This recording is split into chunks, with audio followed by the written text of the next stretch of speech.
मानव सेवा ही सच्ची ईश्वर की सेवा है। सेवा वो नहीं जो किसी को दिखाने के लिए की जाए, जिसे करने के बाद मन को अपार शांति का अनुभव हो, वही सेवा है। मानव सेवा ही सच्ची ईश्वर की सेवा है। इस मनुष्य रूपी जीव की जान बचाने के लिए ईश्वर ने बहुत से रचनात्मक जीवों की ड्यूटी लगा रखी है। यही वजह है कि मनुष्य की जिंदगी के शुरू होते ही जमीन, आसमान, चांद, सितारे, हवा और सूरज के अलावा नन्ही नन्ही चिड़ियां सभी मनुष्य की जिंदगी बचाने में दिनों रात जुटे हुए हैं और कठिन से कठिन परिस्थितियों में भी अपनी ड्यूटी कर रहे हैं और अपनी ड्यूटी को ही अपना धर्म समझते हैं। जमीन अनाज देकर जिंदगी बचा रही है, सूरज, चांद, सितारे और हवाएं रोशनी और हवा देकर मनुष्य की जिंदगी बचा रहे हैं। चिड़ियां फलों के बीज को जंगल जंगल बिखेर कर पेड़ों की संख्या बढ़ा रही हैं और मानवीय जिंदगी बचाने में लगे हुए हैं। तितलियां और भंवरे एक फूल से दूसरे फूल तक पराग पहुंचाकर मनुष्य की जिंदगी के लिए ही फूलों और फलों की पैदावार को आगे बढ़ा रहे हैं। इससे ये स्पष्ट हो गया है कि अपने काम के प्रति निष्ठा रखने वाले व्यक्ति कठिन परिस्थितियों में भी मानवीय जिंदगी बचाने की ड्यूटी में लगे रहते हैं और सेवा को ही सर्वधर्म समझते हैं। इस समय सारी दुनिया कोरोना जैसी महामारी से जूझ रही है, इसलिए ऐसे समय में भी मनुष्य को एकाग्रचित्त होकर मनुष्य से लगाव रखने वाले लोग मनुष्य की जिंदगी बचाने के लिए अपनी ड्यूटी में दिनों रात लगे हुए हैं। सफाई कर्मचारी सफाई करके इन्फेक्शन रोकने में जुटा है, सुरक्षा कर्मी सड़कों पर सुरक्षा ड्यूटी दे रहा है, दूसरे लोग घर में रहते हुए सरकारी आदेशों का पालन करते हुए घर में रुके हुए हैं। लोग सोशल डिस्टेंसिंग का भी पालन कर रहे हैं, मगर सबसे कठिन और खतरनाक ड्यूटी हमारे चिकित्सक और मेडिकल कर्मचारी की है, जो संक्रमित होने के डर के बावजूद भी कोरोना रोगियों का इलाज करने में दिनों रात एक किए हुए हैं। उनका सर्वप्रथम धर्म मरीज को ठीक करना है। वो ये बात अच्छी तरह जानते हैं कि इंसान की जान बचाना ही चिकित्सक का धर्म है। हमें याद रखना चाहिए कि सिर्फ चिकित्सक का ही नहीं, बल्कि हर मनुष्य का धर्म है कि वह मानव की जिंदगी बचाना ही अपना धर्म समझे। भगवत गीता का भी यही उपदेश है। चैप्टर 18:46 यतः प्रवृत्तिर्भूतानां येन सर्वमिदं ततं स्वकर्मणा तमभ्यचर्य सिद्धिं विन्दति मानवः। By performing one's natural occupation, one worships the Creator from whom all living entities have come into being and by whom the whole universe is pervaded. 1846 इस्लाम में ये भी कहा गया है कि मखलूक की खिदमत में ही खालिक की इबादत है। यही बात कुरान शरीफ में भी लिखी हुई है, जिसने एक मनुष्य की जान बचाई, उसने सारे मनुष्यों की जान बचाई। चैप्टर 5:32 बाइबल भी यही कहती है। Matthew 16:25 For whoever is bent on saving his temporal life, his comfort and security here shall lose it eternal life.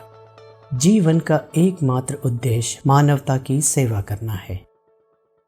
हमारे यहाँ era university, eras Lucknow medical college and hospital में भी मैनेजमेंट, डॉक्टर्स, नर्सिंग और paramedical staff एवं इससे संबंधित हर कर्मचारी कोविड-19 के मरीजों के उपचार में दिन और रात लगा हुआ है और कोरोना वायरस के संक्रमण से बचते हुए मरीज को कैसे सेवा एवं इलाज किया जाए, इसके लिए अनेकों इनोवेटिव इक्विपमेंट्स बनाकर और रिसर्च के माध्यम से उनको क्या खाद्य सामग्री दी जाए, इसको ध्यान में रखते हुए कई आविष्कार एवं रिसर्च पेपर पब्लिश किए हैं।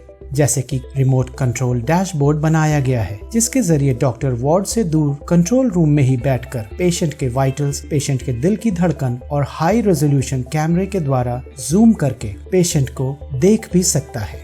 सरकार भी इस रिमोट कंट्रोल डैशबोर्ड को देखकर काफी प्रभावित हुई और एक सरकारी मेडिकल कॉलेज में लगाने का निर्देश दिया। यहाँ पर भी ये सिस्टम भली भांति लागू कर दिया गया है। इसके अलावा कई वायरस सिक्योर बूथ बनाए गए हैं, जिसके जरिए डॉक्टर खुद को संक्रमण से सुरक्षित रखते हुए मरीज को टच कर सकता है। स्टेथो के द्वारा उसकी हार्ट और लंग्स की आवाज सुन सकता है, उसका इन्वेस्टिगेशन भी कर सकता है और फिजिकल एग्जामिनेशन भी कर सकता है। इसको कई सरकारी चिकित्सालयों में संस्थान ने डोनेट भी किया है, ताकि वो संस्थान भी मरीजों का उत्कृष्ट इलाज कर सके।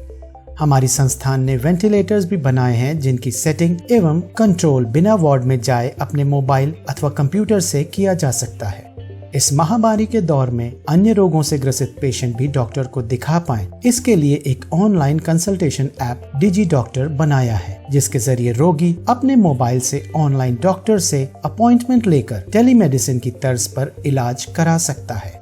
रोगी सिम्टम्स पर क्लिक करके उस स्पेशलिटी के डॉक्टर तक पहुंच जाता है और डॉक्टर ऑडियो और वीडियो कॉल के जरिए मरीज का प्रिस्क्रिप्शन, इन्वेस्टिगेशन आदि लिख सकता है, जो मरीज के मोबाइल पर आ जाएगा।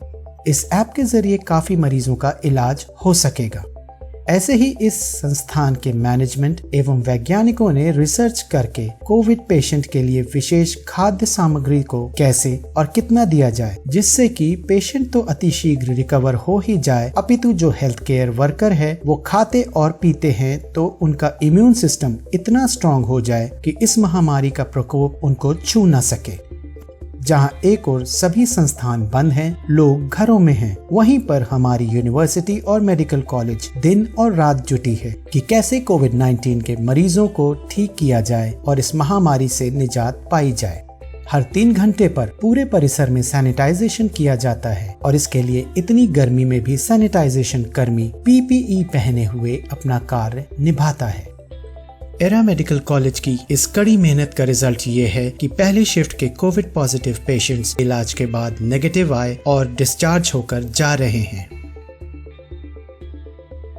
मैं हरिशंकर उपरोक्त मैसेज के जरिए एराज लखनऊ मेडिकल कॉलेज और हॉस्पिटल के सभी डॉक्टरों, नर्सों, सुरक्षा कर्मी, वार्ड बॉय, आया, सफाई कर्मचारियों और अन्य सभी स्टाफ जो कोविड-19 के उपचार में लगे हैं, उनको तहे दिल से धन्यवाद करता हूं और इस उत्कृष्ट सेवा के लिए ताली बजाकर उनका अभिनंदन करता हूं। आशा करता हूं आप लोग का इस समय जो कार्य है और लोगों के लिए उदाहरण बनेगा।